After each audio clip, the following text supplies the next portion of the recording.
We've had another interesting week of Super Rugby. My bold predictions turned out to be wrong, and Ryan Vrede is sitting here with a big smile because he got most of his correct. I think all of his correct, in fact.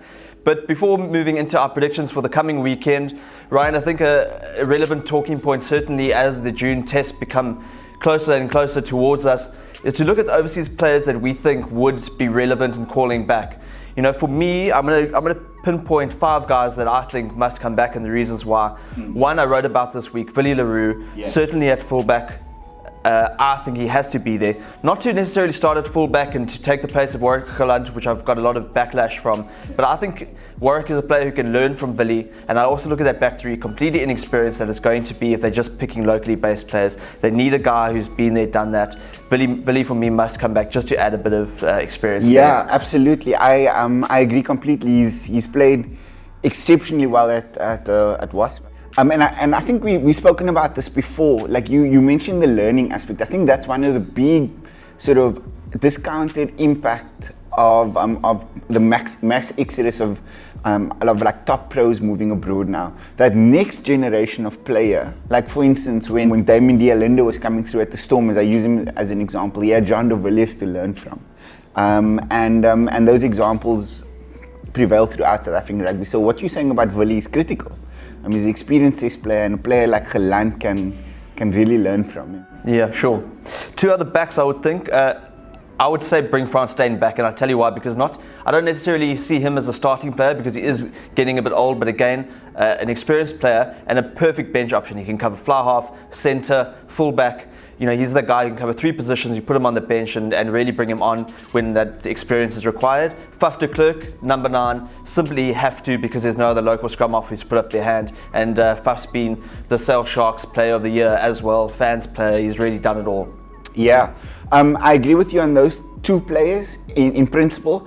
Where I differ is that I would actually start Frans Steyn. I suppose people are looking at Damien Dialinde as a starting option at the Boks there. I don't rate him particularly highly. I think he's a good Super Rugby player. This is not news. I think we've spoken about this before. I start Frans Steyn at inside centre, and for me, he plays inside Pollard. And I mean, in terms of Faf de Klerk, his game has really developed. Like since he's moved abroad, I think he's added some more strings to his bow, particularly from tactical kicking perspective, which I think was a weak area of his game in his kind of the infancy of his career. And he's been forced to learn that skill. So I agree with you on that front. And more than that, there just really isn't any outstanding candidate in that position. Yeah, I mean, that's it. And Faf's even added goal kicking to his repertoire, which is quite interesting. The 2 forwards from overseas I'd bring back, Dwayne Vermeulen can play at 8, can play at 7.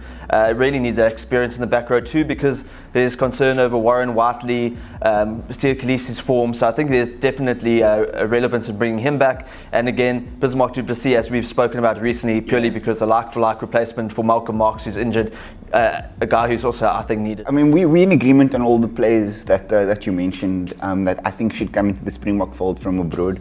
There's a couple that I would have gone with. I mean, if injury was an issue, Flo being one of them, because I think he's still our best open side option. I think it's still critical to the way I envisage Rassie playing.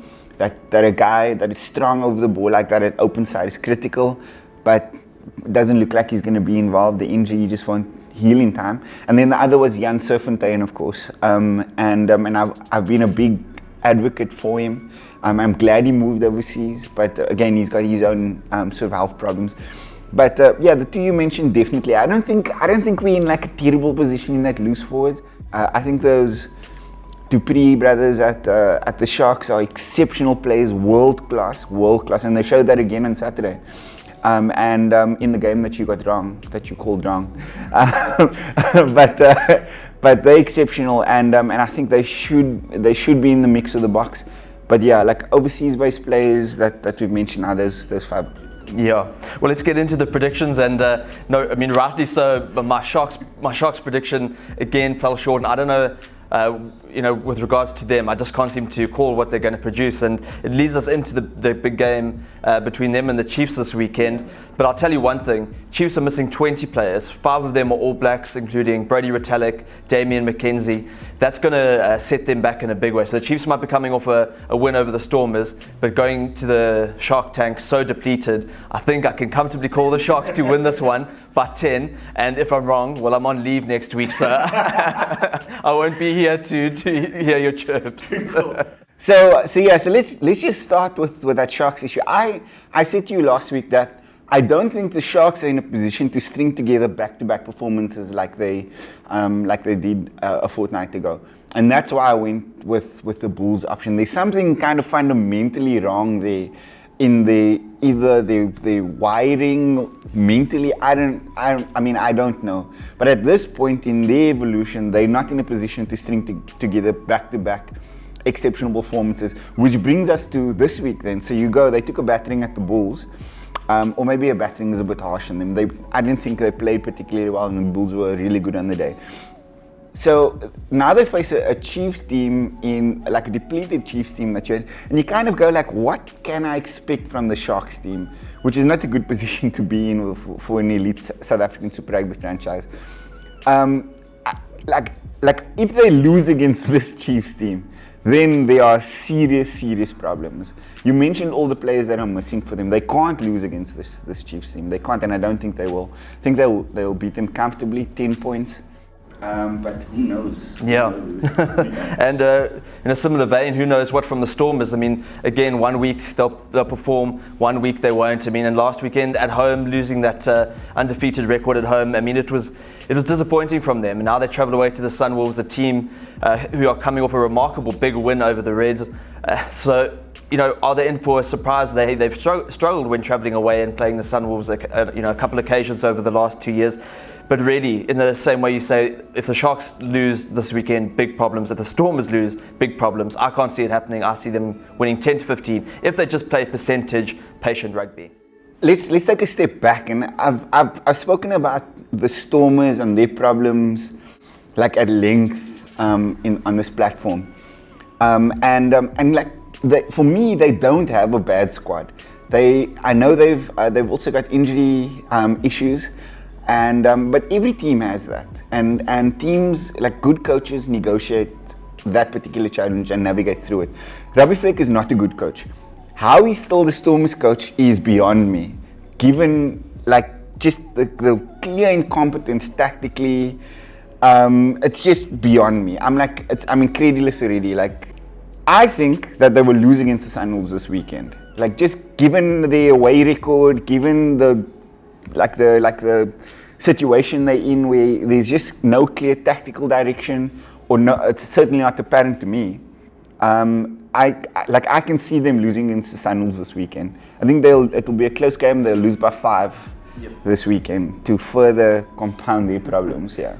Another interesting one, I think, will be Lions Brumbies. Lions just recently have been really disappointing. We saw last weekend they really did miss Malcolm Marx. They've lost now 3 on the bounce, but all away from home. So for me, it's an opportunity against a Brumbies team that really is a shadow of a franchise that has won the title twice before. They now come to Ellis Park.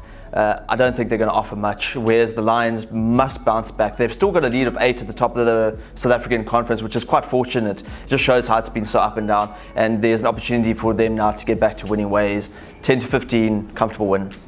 The Lions' performance was the most it really gutted me last week, and it should them too, because I don't think the Highlanders were particularly good last week. The Lions were defensively a shambles and just made really bad decisions at critical times on attack in last week's game.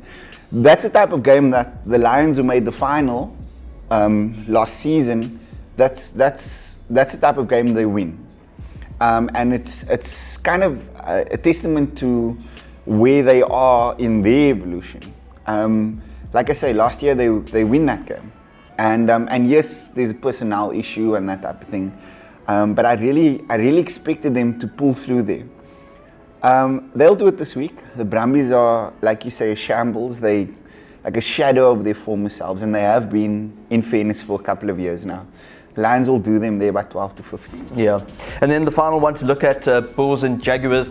Bulls travelling away. I think you were right in saying they were really classy against the Sharks last weekend, and to me they look like a team who's just getting better and better, really.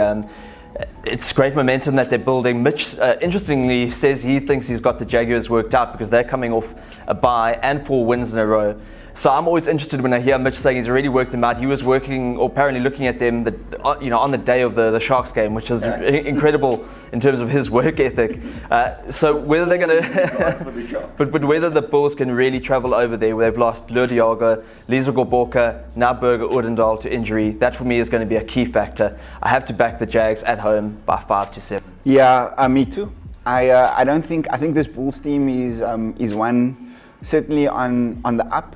But they're not at the stage yet where I see them beating a really well-organized Jaguars team, especially away from home. So if it was here, it's another story for me. The injuries certainly make it more difficult, but I don't see them winning away from home. I think, Mitch can say what he wants to, but tactically, I think the Jaguars have sort of a blueprint that will be really difficult for the Bulls to counter, particularly with having lost Lood now. The set pieces are compromised, and close one for me, but Bulls going down there by 5-7. All right, cool. Well, thanks, Ryan. Well, let's look forward to hopefully a good weekend of rugby, and I'm praying for a better return of results.